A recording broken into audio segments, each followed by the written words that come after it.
Muy buenas tardes a todos. Nos encontramos hoy con Abel Flores, quien es psicólogo clínico con orientación humanista y nos va a hablar hoy sobre el proyecto de vida. ¿Cómo estás, Abel? Estoy muy bien, feliz por la invitación Qué bueno. y bueno, esperando las preguntas.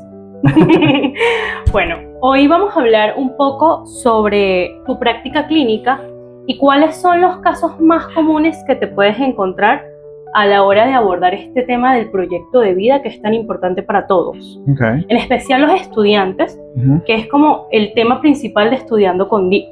Quiero entender un poco esto que hablas en tu práctica de la brújula vital y entender un poco de esos problemas emocionales o existenciales que puede tener un paciente que se te presente, que impiden de alguna manera hacerse cargo de su propio proyecto de vida. Mi práctica profesional, tengo un poquito más de un año de graduado. Gradué en la UCB, fue mención clínica.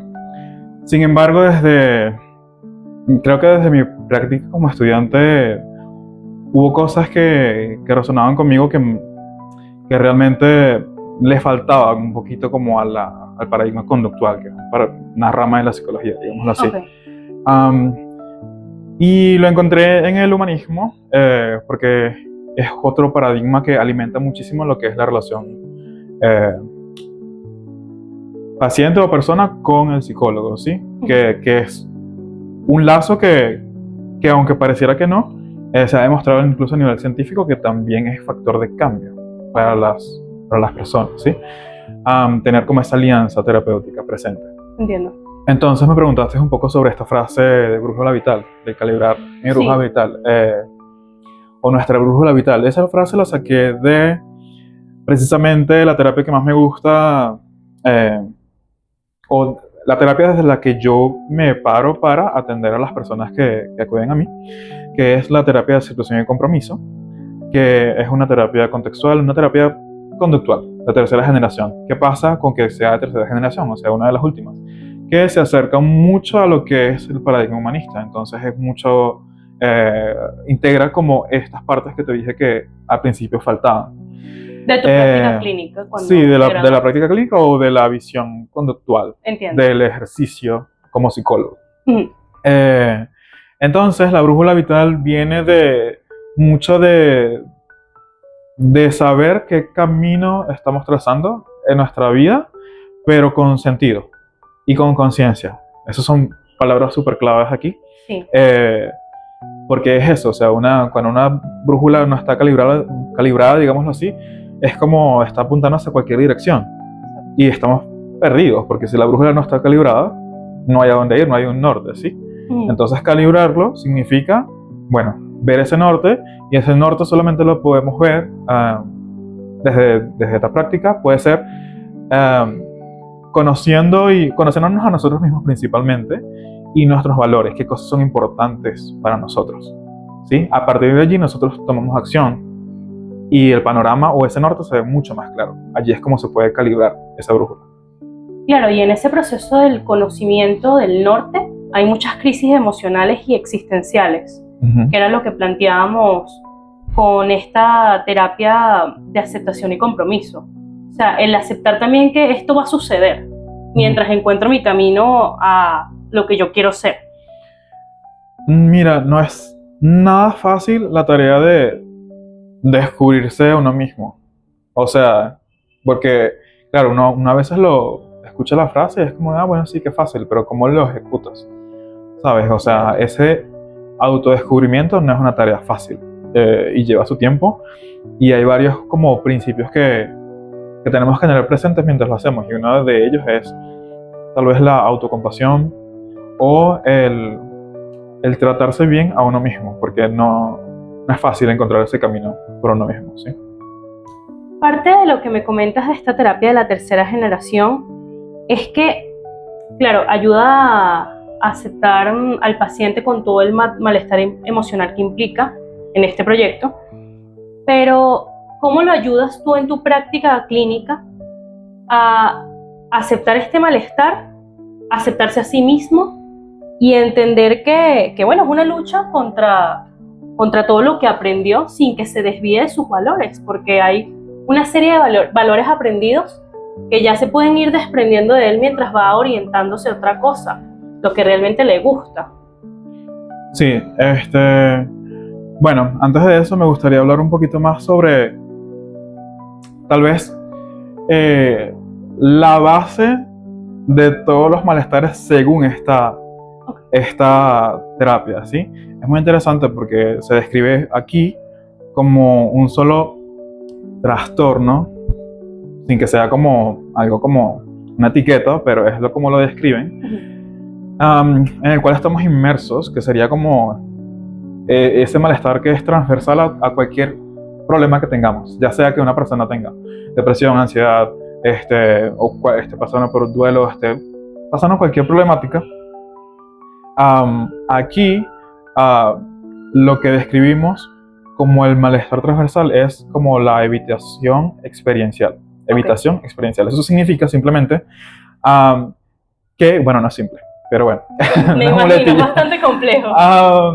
Eso significa que un proceso en el cual nosotros como seres humanos estamos buscando por todos los medios que tengamos a nuestra disposición evitar contactar con el dolor y evitar contactar con nuestro malestar psíquico, principalmente, bueno, estamos hablando de psicología o de salud mental. ¿Y qué pasa? Eso es como una trampa en la cual yo hago y pongo todos mis esfuerzos para evitar eso. Sin embargo, no hago nada más con mi vida. Lo que estoy haciendo es como corriendo del dolor, evitando, escondiéndome. No estoy nunca caminando hacia lo que yo deseo, hacia lo que yo me tracé, o me estoy parando a plantearme qué es lo que yo quiero hacer con mi vida, ¿sí? Allí perdemos mucho tiempo, perdemos energía, y es como un ciclo vicioso que termina siendo cada vez más, digamos que doloroso, desgastante cada vez, porque siempre vuelve, ¿sí? Uno puede, tal vez, evitar contactar con el dolor en ciertos momentos, pero no es la solución, ¿sí? Digamos que aquí lo que se busca es tratar que la persona desarrolle flexibilidad psicológica, que es básicamente tomando en cuenta este malestar o el dolor que existe, y no sé si me estoy adelantando a alguna otra pregunta que me tengas, pero que la persona tenga esa capacidad de todavía tener decisión sobre lo que va a hacer, y que no sea un dictamen de me siento así o alguna creencia súper arraigada que le causa malestar y que lo orille a actuar de cierta forma. Es como, bueno, ok, tengo este dolor y tengo esto aquí, me puedo hacer cargo, puedo aceptarlo y aún así decidir hacia dónde yo quiero ir, no que el dolor me domine o el miedo a contactar con ese dolor, ¿sí? No sé si hay una parte de la pregunta que no estoy respondiendo. No, sí, pues precisamente en ese autodescubrimiento hay sufrimiento, y eso es lo que tú mismo me destacas de la flexibilidad a entender que el dolor es parte de ese camino. Desde la perspectiva de la tercera generación y de lo que hablábamos de la brújula vital, la terapia de aceptación y compromiso coincide con la importancia de los valores, ¿cierto? Uh-huh.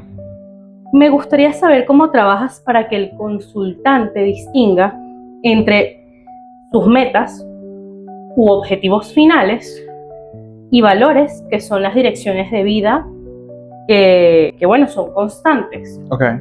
¿Y cómo aseguras que no sean simples mandatos sociales, que no sea como algo autoimpuesto? Ok, la primera es bastante claro, bueno, al menos para mí. Los valores muchas veces se describen como verbos o acciones, ¿ok?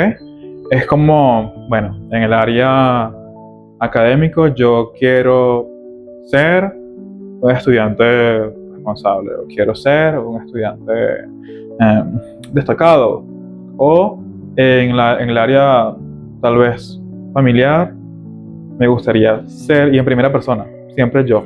No es como que quiero tener o quiero, ¿sabes? Es como ser yo, qué puedo hacer, cómo yo actúo, cómo describo mi comportamiento allí. Una meta tiene un fin.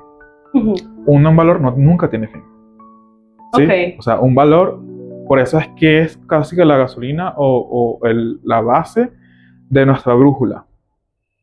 Porque nunca va a llegar a un final, siempre va a seguir la dirección. Entonces, en cada acción que nosotros hagamos, en cada comportamiento, puede estar mediando allí nuestro valor, ya sea que actuemos en consecuencia con él o no, pero siempre desde primera persona y desde la acción. Y la otra parte de la pregunta que me dijiste fue cómo podemos asegurar que no sea como un dictamen social, algo Sí, así. que no sea como un mandato social. Ok, Por ejemplo, el caso que de ser abogado. Quieren que sea abogado, pero yo en realidad no quiero ser eso, sino que me gustaría ser maquillador, me gustaría ser TikToker, me gustaría ser empresario. sí. Es interesante, porque bueno, así como lo pones, es un escenario donde estaríamos ya recorriendo un buen camino porque la persona ya se dio cuenta de qué cosa no quiere ser y que sí. Entonces ya ahí está notando que tal vez eso que en algún momento fue importante ya no lo es. No hace como sí, no hace tanta, no resuena tanto consigo mismo. Eso es un buen paso, pero a veces no sucede, es decir, la persona está plegada y necesitamos hacer un desplegamiento. O sea, un desplegamiento es el proceso en el cual estamos dándonos cuenta de qué de esos valores descritos son realmente de la persona y cuáles no. Un ejercicio bastante rápido y bastante efectivo para eso es, si la persona llega con la convicción o la supuesta convicción de que quiere ser un abogado, y eso lo vamos a hacer con todos los valores, no con el que yo crea, lo vamos a hacer con todos, porque así es la única forma que podemos saber cuáles sí y cuáles no. No es que a mí me parezca, es que tenemos que hacerlo con todos para asegurarnos. Entonces, por ejemplo, en ese caso de ser abogado, se le puede preguntar a la persona, ok, imagínate o visualiza, porque esta terapia es muy metafórica y muy de visualización también, que ya conseguiste esa meta, ya tú lograste ser abogado. Fíjate que esto es una meta porque se puede alcanzar. Uh-huh. Ya lo lograste, tienes el título. Ahora imagínate que nadie lo puede saber, nadie se enteró que tú obtuviste ese título de abogado, solamente tú lo puedes saber. Ahora, ¿sería importante para ti todavía o lo quisieras? ¿Sí o no? Sí, ahí ya se cae el saber si es un impuesto socialmente. Sí, es que está respondiendo a unas demandas familiares, sociales, lo que se espera de mí por ser hombre, mujer, tal edad, o lo que, bueno, en algún momento de mi historia de vida particular sentí que era lo que yo debía hacer. Nunca un valor va a ser un debeísmo o un tengo que, ¿sí? O sea, eso ya es otro como factor que es muy fácil poder identificar o separar un valor real de una imposición. Ok, seguimos con esto de que es importante para el camino de la persona el conocer si eso es realmente lo que le gusta o en realidad está respondiendo a un esquema social autoimpuesto. Me parece pertinente destacar que hay ocasiones en las que el paciente puede llegar a ti desorientado y sentir que de alguna manera eso es una crisis existencial. ¿Qué elementos utilizarías tú para ayudarle a esa persona a calibrar su propia brújula vital y cómo identificas sus valores nucleares? Que venimos hablando sobre eso. En medio de ese caos que tiene, ¿cómo identificas esto es lo que está sucediendo, esto es lo que es esta persona y no se está alineando con su brújula vital? Bueno, como te respondí al principio, una crisis existencial para mí es un indicador bastante fuerte de que no se está contactando con los valores. Ya sea que haya desconocimiento total de cuáles son, o ya los conozco y por eso también es tan fuerte ese malestar, porque me estoy dando cuenta que mi vida no va por ahí, ¿sí? Porque bueno, yo mismo tal vez decidí, o porque los factores externos de alguna forma me orillan a, no es tan fácil tampoco, eso puede ser como esos detonantes de esas crisis. Lo primero que creo que se debería ser la parte que describe Rogers como empatizar y aceptar incondicionalmente lo que trae la persona, ¿sí? No tratar de poner no sé, una agenda en, bueno, tienes 2 minutos para llorar y vamos a trabajar. Es aceptar totalmente lo que viene con la persona, comprenderla o buscar comprenderla, crear como ese rapport y contener emocionalmente, ¿sí? Si es que esa crisis existencial viene aunada a una crisis emocional grande. Si ya la crisis emocional o la parte de las emociones está como más controlada, digámoslo así, o regulada, yo creo que esta parte también tendría que ver, bueno, tiene que ver con todos los elementos de los procesos del Exaflex de la terapia, ACT, pero creo que eso resuena mucho más desde mi punto de vista con algo que se llama difusión cognitiva y yo como contexto. El yo como contexto es un proceso que nos va a decir que nosotros somos como más de nuestros pensamientos, más que nuestros pensamientos, o más que las etiquetas que se nos puedan poner. O sea, yo, Diana, ¿sabes? Estudiante de comunicación social o estudiante de lo que sea. O yo, hija, yo esto, soy más. ¿Sí? Ok. O sea, es como esa parte, no sé, ¿sabes? Es tal, que es como que la suma de las partes y es más. Sí. Sí, es mucho así, es muy así. Y además, la parte de la difusión cognitiva es un proceso que nos viene a hablar de que tenemos que tomar una distancia de nuestros pensamientos, ya que nosotros, como individuos, no somos tampoco nuestros pensamientos, ¿sí? Desde la parte más teórica de esta terapia, bueno, nos vamos desde una teoría que se llama teoría de los marcos relacionales, que nos viene a hablar que, bueno, la mente está configurada a través de lenguajes, que son símbolos e imágenes, y la mente, mediada por el lenguaje, lo que busca es darle sentido a todo, para reducir pues, la ansiedad, reducir la incertidumbre. Y proteger, que era algo que habíamos mencionado sobre que la mente busca proteger y no sentirnos felices. Sí, no busca hacernos felices, sino protegernos, y en ese proceso de protegernos, tal vez las mecánicas o lo que encuentre tal vez no es lo más adaptativo. Lo más adaptativo. Entonces, es interesante porque hay partes de la psicología que sí buscan como que tumbar estos pensamientos a partir de la evidencia, de si está acorde con la realidad o no. Desde este punto no es tanto así. Desde este punto no vamos a ver si los pensamientos tienen o no como esta cualidad de verdaderos, sino la funcionalidad que tienen, para qué nos sirve, qué es lo que queremos alcanzar. Mucho más que el por qué, es como el para qué, como que qué vamos a alcanzar con eso. Y es interesante porque ese para qué se puede contrastar también con la parte de los valores, que sería bueno trabajarlo en conjunto, ¿sí? Con esa identificación de los valores, y también hacernos preguntas como, ok, esto que estoy haciendo, precisamente eso, ¿cómo aporta, cómo me está ayudando a trazar mi camino en función de mis valores? O sea, aquí la parte de los valores es fundamental, es imposible ignorarlo, porque bueno, es lo que nos va a decir por dónde, o sea, la hoja de ruta. Y por eso es que esta parte de la terapia de tercera generación es tan compatible con el proyecto de vida, porque el proyecto de vida también nos viene a decir como, bueno, puedes trazar esto. Las formas de trazarlo de una y otra son un poquito, o sea, son parecidas, son más parecidas que diferentes. Solamente que, bueno, hay pormenores. Me gusta el proyecto de vida porque es más específico a veces con tiempos, con cómo voy a yo saber que lo estoy haciendo bien, cómo lo puedo corregir, etcétera, etcétera, etcétera. Y ser consciente de ese camino recorrido, de esa cronología.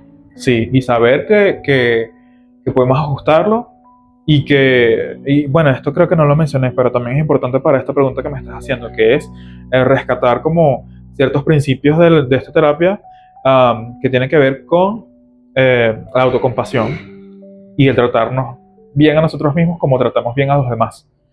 ¿Sí? Que eso Ser es lo que pacientes. estábamos hablando sobre los principios del taoísmo. Estábamos hablando de que son raíces filosóficas. Sí, y el budismo y todas estas raíces filosóficas antiguísimas, Sí. pero que, bueno, tienen relevancia el día de hoy todavía. ¿Sí? Hay una palabra, y ya para culminar, que me gustaría destacar de la terapia, y es la autorrealización. Considerando este concepto tan importante, y es una tendencia que tenemos los seres humanos al sentirnos autorrealizados, al sentirnos como que logramos y alcanzamos un objetivo que queríamos, y que se alinea de repente con nuestro proyecto de vida y nuestra brújula vital. ¿Cómo evalúas que un paciente está logrando vivir de acuerdo a esa manera más auténtica de ser y coherente con su brújula interna? Bueno, es interesante porque siento que no lo evaluaría yo, sino que lo pondría a evaluarlo él mismo. ¿Sí? Y eso lo podría hacer. Bueno, primero, evaluando cada parte de los procesos del extra flex del ACT que he mencionado, pero también, sí, y viendo como que qué tanta flexibilidad psicológica tiene la persona, ¿sabes? Porque este concepto de flexibilidad psicológica no lo desarrollamos tanto, pero sí es muy importante saber que, fíjate, hay pequeños cambios a nivel como, no es semántico, pero es de lenguaje, ¿sí? Aquí distinguimos muchísimo el dolor del sufrimiento, ¿sí? Sí decimos que el dolor es parte de la vida. Hay cosas que incluso, que se escapan de nuestra mano, de nuestro poder, De nuestro control, y que sí. son dolorosas. O sea, un ejemplo muy, muy claro es como la pérdida de un familiar o algo así. O sea, no puedes evitar que eso duela. Si eres cercano a esa persona, si eres... O sea, es una cosa de la vida, es una cosa natural. Pero lo que diferencia eso del sufrimiento es que el sufrimiento es básicamente... No sé cómo explicarlo, pero es como yo quedarme en ese dolor y tengo la herida y me sigo como Rascando la herida rascando y y abriéndola así más. y Y quedarme sin buscar ahí. gestionar con un profesional qué está sucediendo con esa herida que sigue abierta. Sí, o casarme con eso. Sí, ciertas Hacer partes, parte de tu identidad. sí, ciertas partes identitarias que es como que, bueno, es que sí, aquí a la vida venimos a sufrir, o es que todo es un sacrificio, cosas que eso es Que como uno construye para entender que el mundo es como es y no hay forma de cambiarlo, pero en realidad, por lo menos de este lado del mundo, sí creemos, bueno, que hay un charco muy grande que uno, desde su pedacito de tierra que le corresponde, hace un cambio, ¿cierto? Sí. Eso es lo que uno busca cada vez que, por lo menos en tu práctica, piensas, yo quiero cambiar al mundo y lo puedo hacer desde una persona. Sí, bueno, el rango de acción del psicólogo es así chiquitito, como tú dices, como un charquito, pero, Un charquito. pero creo que para cada uno es como suficiente, porque es la persona que, o el rango que tenemos, y estamos bastante, yo por lo menos complacido de poder colaborar y ser como acompañantes porque esa es otra parte de, tal vez más de los principios rogerianos, que estamos a la par de la persona. Uh-huh. Yo no soy más que tú, yo no te vengo a dar conocimiento a ti. Yo prácticamente soy como incluso un reflejo, un espejo de ti. En ese proceso de espejo, de revisar nuestro propio reflejo, hay muchas reflexiones que se hacen, hay ese proceso de autoconocimiento que dijimos que es tan difícil de lograr. Sí, es mucho contenido que uno tiene que asimilar de sí mismo. Sí, y el psicólogo está allí como acompañando. A veces no suena atractivo para muchas personas eso, porque no, es que yo quiero que tú me resuelvas, quiero venir porque quiero resolver, pero ya, y realmente no. Es como, chévere que estás aquí porque ya es como un paso que te da como esa cuota de responsabilidad, pero realmente toda la responsabilidad del cambio viene de la propia persona, ¿sí? O sea, sí. Porque, y yo lo digo así, pero no es que la persona quiera o no, es que hay que hacer cierto y esta palabrita es parte de otro paradigma, pero de cierto insight, no solo intelectual o cognitivo, sino como emocional también. Sí. Me estoy desviando porque, ¿cuál es la pregunta? La pregunta en sí era ¿cómo haces que ese proceso de autorrealización, que es una palabra muy, muy potente en cada persona, todos queremos llegar allí, todos queremos tener una casa, queremos tener un carro, queremos tener una carrera, y a veces quizás no queremos tener una carrera, pero nos construyeron la idea de que tener una carrera te abre puertas. Entonces, si tú ves que un paciente se desvió de su brújula, de su camino, de su proyecto de vida, ¿cómo haces como para alinearlo de nuevo con ella, como para que eso esté en consonancia? Mira, es interesante, y allí, ya sea para alinearlo o para medir que realmente ha habido avances, lo que se hace es como un contraste de un seguimiento primero, como de lo que la persona ha hecho, ponte tú, de los últimos meses, de los últimos 2 meses. La conciencia de en cada área, ponte tú en cada área o las áreas que sean importantes para la persona, porque hay áreas que la persona no va a tocar, porque no le interesa, porque realmente, genuinamente no le interesa. Por ejemplo, maternidad, paternidad. Hay personas que, cero, no quiero trabajar eso porque es que no quiero ser mamá, pues válido. Entonces las que nos interesen, ponte tú lo espiritual, lo artístico, incluso hay áreas de vida que tienen que ver con vida en comunidad, áreas de vida que tienen que ver con mira, no sé, salud, cualquier cosa. Parte de un proyecto humanitario, como, mira, quiero viajar a atender a una comunidad que está de bajos recursos. Entonces elegimos esa área y decimos como que, bueno, ya, porque ya habremos hecho ese trabajo, ¿no? Ya tienes como descrito todas estas partes, todos estos valores que tienes asociados a esta área. Entonces, en el último mes, o los últimos meses, ¿qué has hecho tú con respecto a esa área? ¿Sí? Luego se le pregunta, ok, ¿qué de eso que has hecho puedes identificar que está alineado con esos valores que ya tú describiste? Y después de eso, uno pide, tal vez a preguntarle a que las personas nos dé un número asociado a cuán satisfecho estás tú entonces con esa ejecución, con eso que has hecho. ¿Sí? Okay. Entonces, yo creo que esa es una parte muy, muy importante, porque eso es algo que se hace al principio, antes de todo este trabajo que estamos hablando.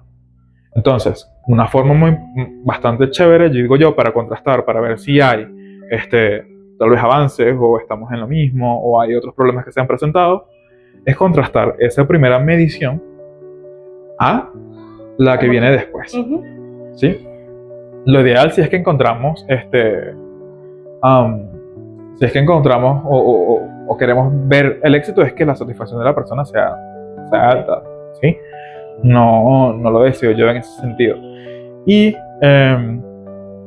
si la persona no se ha alineado con los valores, creo que ella misma lo va a reconocer. Eso siempre pasa. Sí. O sea, el psicólogo no va a ser quien lo va a decir. Ellos no lo van a decir porque va a ser claro, ¿sabes? En esa descripción que te dieron con lo que está haciendo. La persona puede describir, mira, ¿sabes qué? Un 2. Y allí, bueno, se harán los ajustes necesarios. Si es que la persona dice como que, bueno, quiero comenzar a trabajar entonces a corregir esta área que la he dejado abandonada. O esta o lo otro. No todas se pueden tal vez trabajar al mismo tiempo, pero sí podemos jerarquizar. Ok. Bueno, Abel, muchas gracias por habernos dado esta nutritiva entrevista y brindado este conocimiento que tienes y que has adquirido a través de la práctica y la teoría, porque el ser estudiante de psicología no es nada fácil, o sea, es una ardua tarea que te hace reconocerte a ti como ser humano, estudiando una carrera y separar esos pensamientos que en algún momento hablábamos de comparación, de sentir que de repente no eres suficiente, pero luego te das cuenta de todo lo que has avanzado, la conciencia y la identidad de ti mismo como estudiante de psicología. Te quiero agradecer muchísimo por haber venido a Estudiando con Di, que es una nueva etapa que se está abriendo y bueno, eres el piloto en este proceso para entender que más allá de la universidad y más allá de los estudios académicos, hay una vida que queremos comprender como seres humanos y queremos comprendernos a nosotros en ese insight constante. Sí, yo, bueno, agradezco muchísimo la invitación. Esto creo que tiene bastante relevancia en la parte académica, porque imagínate, y bueno, a veces es bastante difícil llevar la vida académica de por sí, Sí, aunque totalmente. hayas elegido bien y correctamente y tengas claridad total de qué es lo tuyo. Entonces imagínate estar en esa situación universitaria y que no te guste, o que no sea lo tuyo, que no sea realmente algo que tú te hayas trazado de verdad, o que tal vez no lo puedas poner en palabras, pero sepas que hay algo como desajustado ahí. Entonces creo que vale la pena bastante como esta conversación, y por eso es que también los psicólogos que son asesores psicológicos como tal o vocacionales son excelentes al momento de, ¿sabes? Por ejemplo, elegir una carrera universitaria, porque siempre dicen que la primera gran elección o decisión de una persona es elegir qué va a estudiar, porque antes de eso te llevan, ¿sabes? No, que tienes que hacer maternal, que tienes que hacer kinder, que tienes que hacer tal, y después Sí, están... pretenden que tú sabes qué es lo que quieres hacer con tu vida. No, uno sale del liceo súper desorientado, me parece. Exacto. Creo que debería haber un tramito donde haya un orientador, un psicólogo que esté especializado en orientación psicológica y asesoramiento, específicamente Sí. de qué camino quieres escoger tú. Sí, es interesante porque, bueno, aquí te hablé, no quiero decir de forma general, pero como tal de una forma de terapia para la vida. Sin embargo, los asesores psicológicos tienen sus técnicas específicas también en cuestiones académicas. Es vocacional. Exacto, y son excelentes en eso. Entonces, te deseo mucho éxito en esta etapa. Muchas gracias. Y bueno, nada, gracias otra vez por la invitación. Bueno, esto fue todo por la entrevista de hoy. Espero verlos y sintonizar con ustedes en cada entrevista y en cada encuentro. Nos vemos.